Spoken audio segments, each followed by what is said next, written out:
we're done. What about these? Looks right.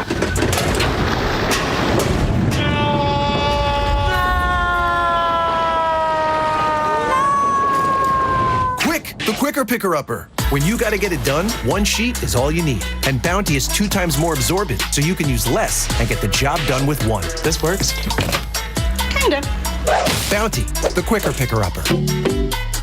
We loved it. Monday on ET, we're with Ben Affleck and Matt Damon bringing Air to Austin. We're still working? Okay, good.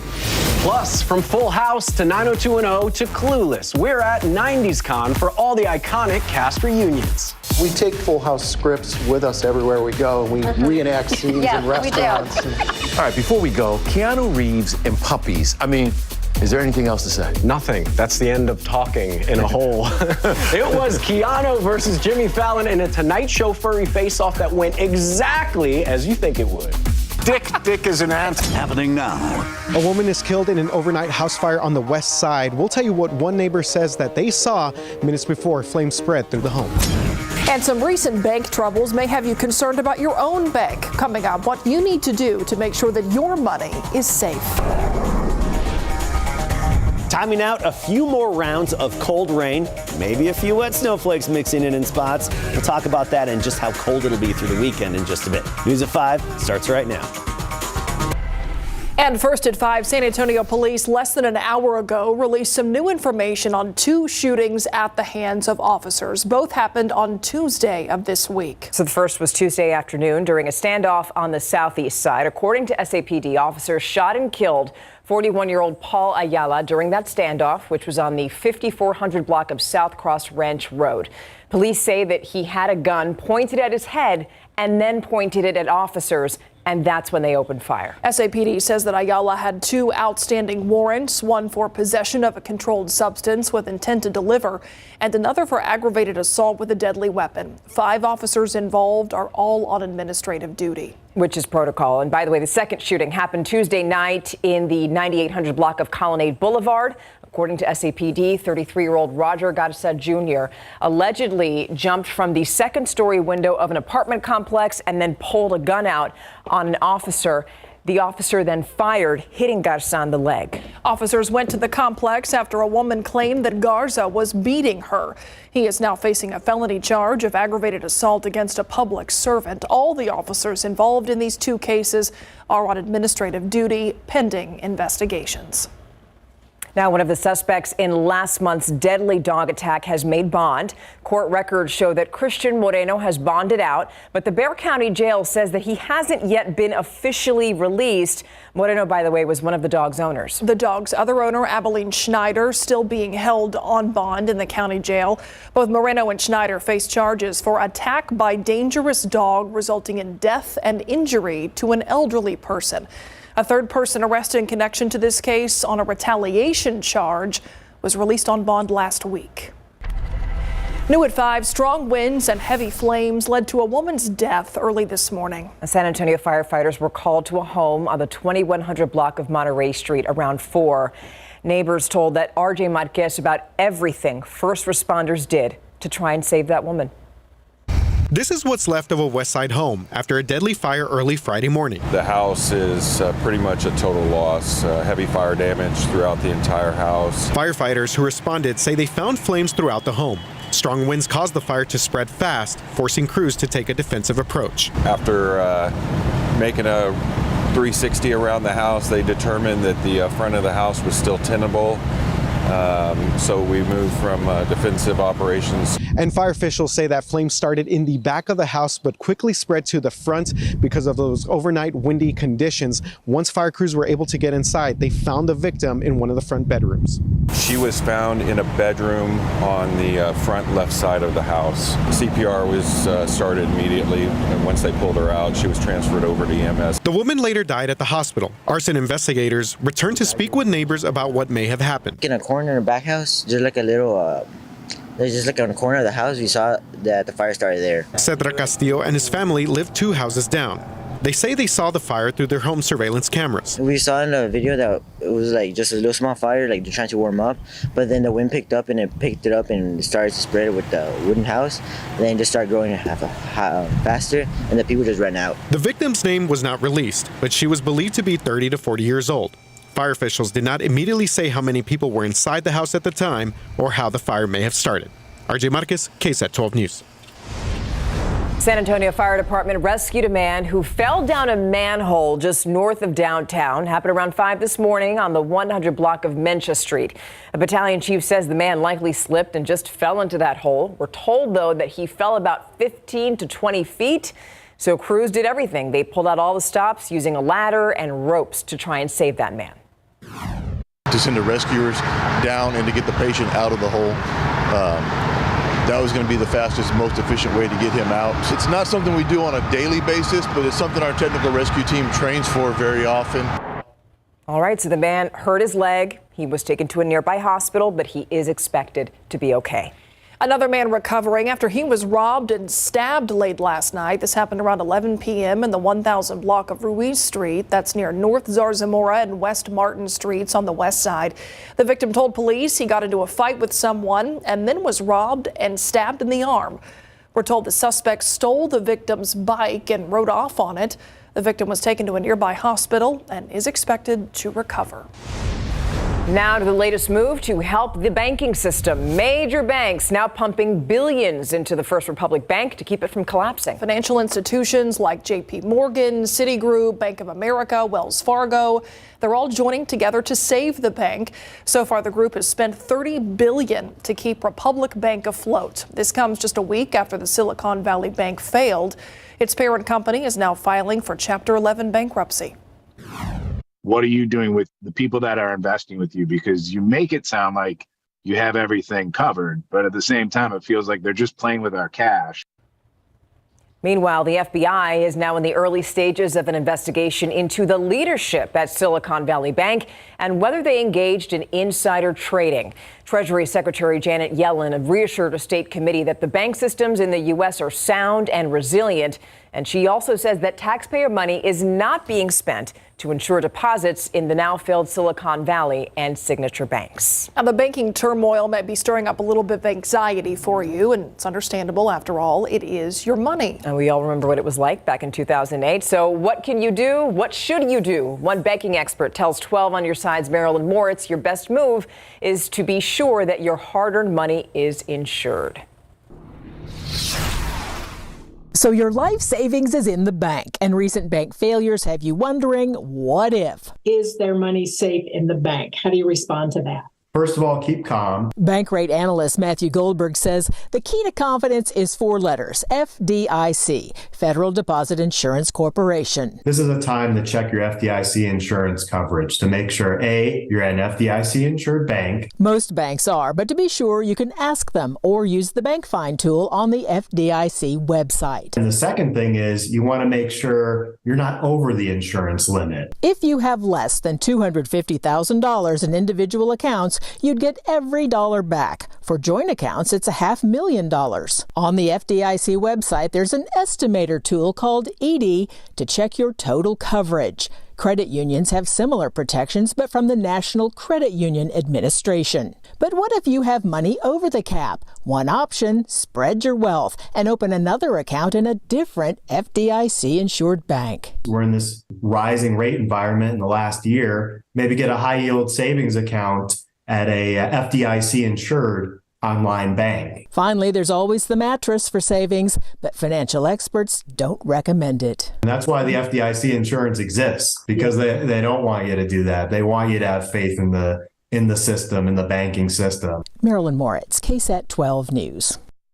Switching gears now, we're talking about Florida because the state is now bracing for a 1-2 environmental punch, aiming for its coastline. It comes as vacationers head to the state for spring break.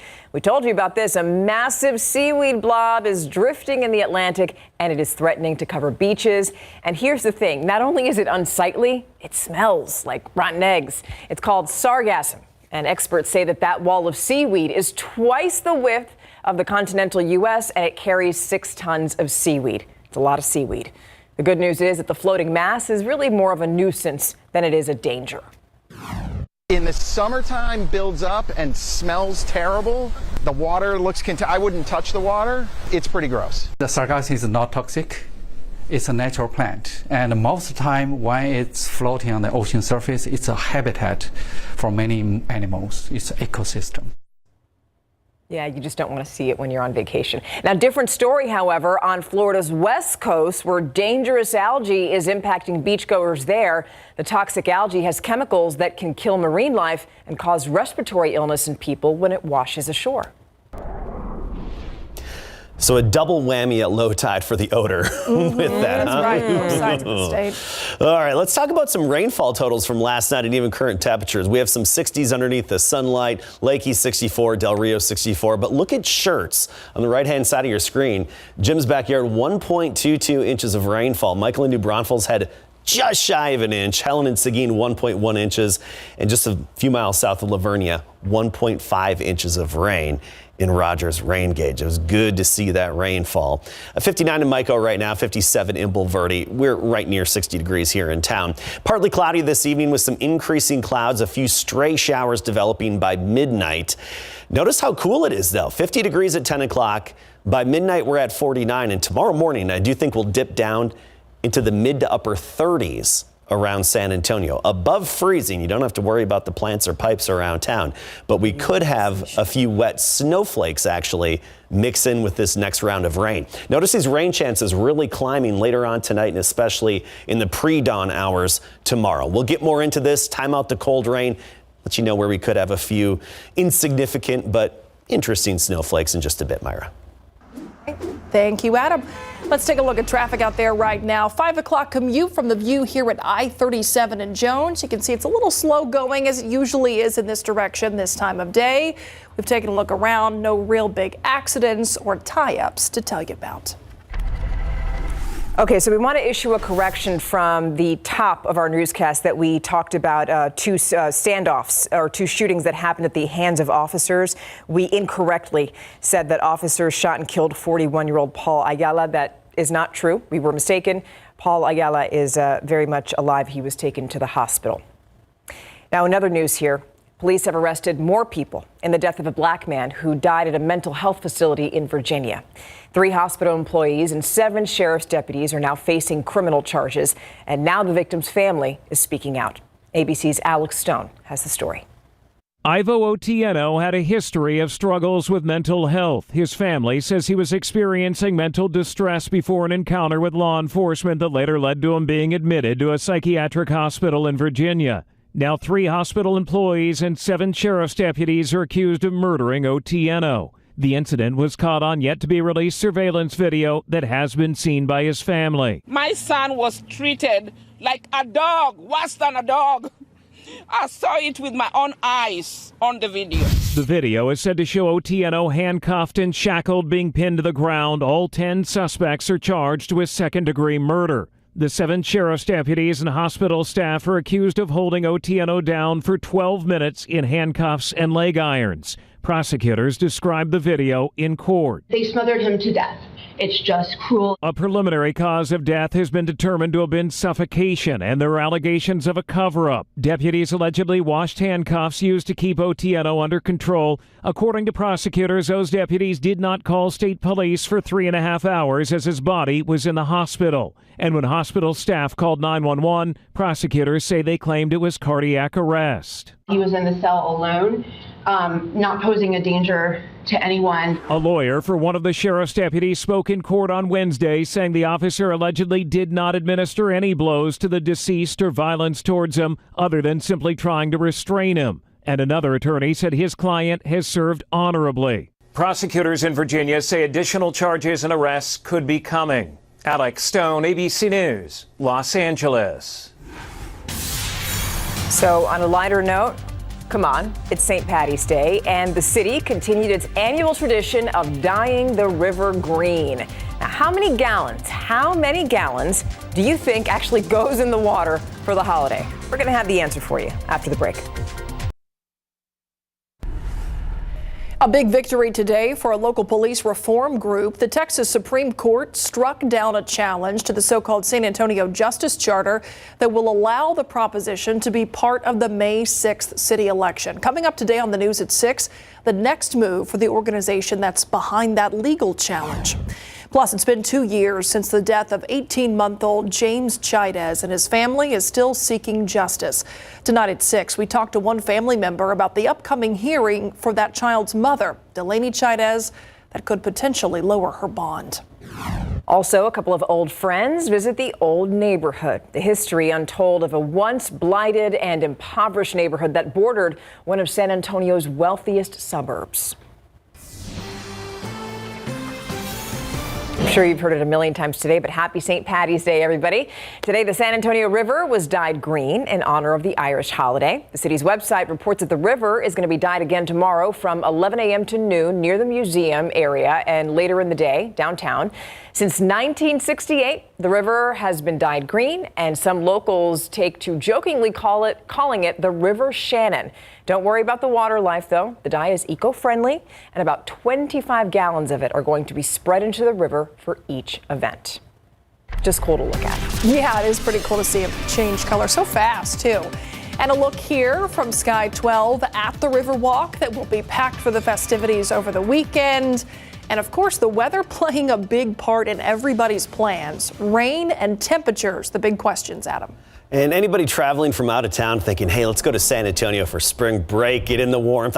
I'm sorry, this is not normal. This is not what we typically see. Our average high is 74 degrees, and we are going to be well below that this upcoming weekend. I mean, get ready for a cold and damp weekend. A cold rain tonight through tomorrow morning, even into the midday hours. And a few wet snowflakes could mix in some spots. We'll get into that and any kind of impacts in just a bit. Don't expect anything major here.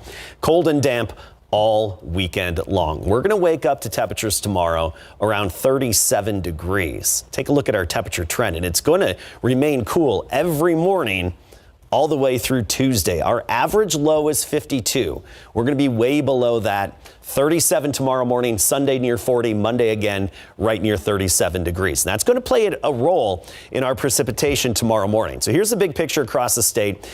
Our skies cleared out a little bit, warmed us up well into the 50s, even some 60s in spots where we had a little more sunshine. But I'm looking off to the west here in northern Mexico. You see this batch of clouds? That's our next little burst of upper level energy. It's going to kickstart some cold rain later tonight, lasting through tomorrow morning. It's all going to start off to the west in Mexico and then especially along the Rio Grande. Here's our future cast, and I think it overdoes the intensity of the precipitation a little bit much, but the timing I think is spot on.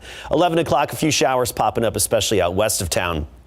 And then a narrow band of rainfall is likely to develop with some moderate rain embedded within it. And we're talking only about a 70-mile wide band.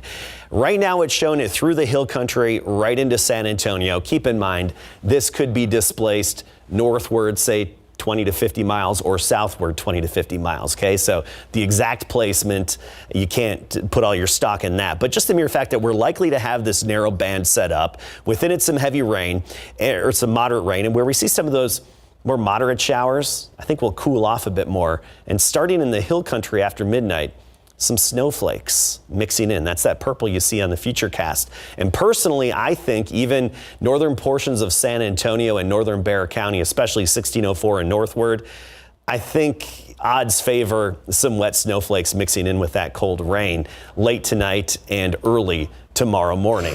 Otherwise, just think of this as some good beneficial rain that starts to taper off by the noon hour tomorrow, and then we dry out tomorrow afternoon. So you can sneak outside tomorrow afternoon.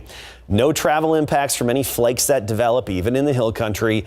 Wet roadways, not white roadways. Remember, it can be above freezing here at the ground, and you still have snow falling. It's just a representation of the colder air above us. Think of it as white rain. The impact is the same as rain.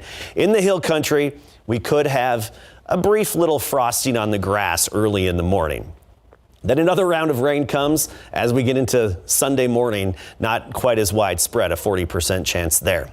Temperatures right now 57 Uvalde, 60 here in town. We're 58 in Helotes, 54 Bernie. Tomorrow morning we'll have those temperatures in the 30s to start the day, and then by the afternoon we make it up to 50 degrees. That's 70% chance of showers late tonight through noon tomorrow. 37 in the morning, 50 the high. Sunday only 40 in the morning, only 52 in the afternoon, with some of those scattered light showers for the first part of the day. We get into Monday, still very gray and cool, only 48 the high temperature, some light sprinkles and drizzle. Tuesday, we start to warm up back into the 60s, and then we're talking 70s by the middle of next week on Wednesday. All right. Thank you, Adam. All right, so tonight, big game. Spurs are hosting the Grizzlies. What's the goal here? Well, the goal, I think, for the rest of the season, they want to get everybody healthy so they can play and get some more games in before the very long summer ahead. Outside of that, what are the Spurs' goals as they get ready to take on the Grizzlies tonight? And in men's college basketball, the Longhorns-Aggie showdown will not happen, and that's a bummer coming up. Spurs are home tonight to host the Memphis Grizzlies. This is the fourth and final regular season matchup between the two clubs, and Memphis is going for the 4-game sweep with 13 games left in the regular season and no chance at the playoffs. What are the Spurs trying to accomplish down the stretch?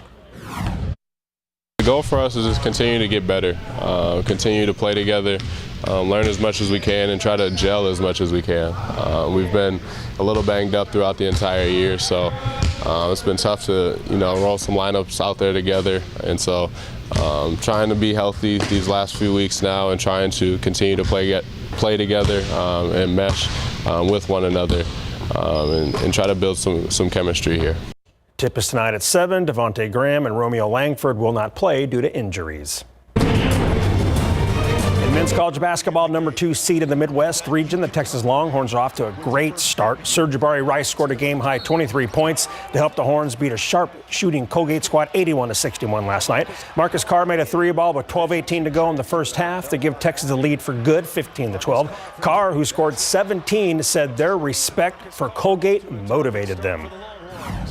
We weren't taking them lightly at all. We understand the great team that they were. Every team in the tournament is a great team. They're teams that have had good years and are playing at a high level, and that's why they're here. So we had the ultimate respect for them, and we wanted to make sure we got off to a good start and not let them have a whole bunch of confidence early. And they're a great shooting team, so we didn't want to give them any early good looks so that they got confidence and we're knocking down shots all game. Things were lining up for a Horns-Aggies showdown the second round, but that's not going to happen because number 10 Penn State hammered number 7 Texas A&M 76-59 last night. Andrew Funk paced the Nittany Lions with 27 points, making 8 of 10 3-point shots. The Aggies are one and done. It's just emotional to get to this stage, play in the championship game for the second year, hurry up and come to Des Moines, play a very unique offense. They played incredibly well. We played incredibly poor. And as frustrating as that is, I get it. I understand it's results oriented. But what transpired to get here has been really good, and I'm incredibly humbled and thankful. The Aggies end the season with a 25-10 record. So number 2 Texas will play number 10 Penn State tomorrow night at 6:45. All right. Thank you very much. We'll be right back. All good this evening, but around it after midnight, that's when the rain chances really ramp up. And by early tomorrow morning, we're looking at 70%. It's going to be a cold rain, maybe a few wet flakes, but again, no big deal. 37 in the morning, 50 tomorrow afternoon. That's it. Whip out the coats. Thanks for watching. See you at 6.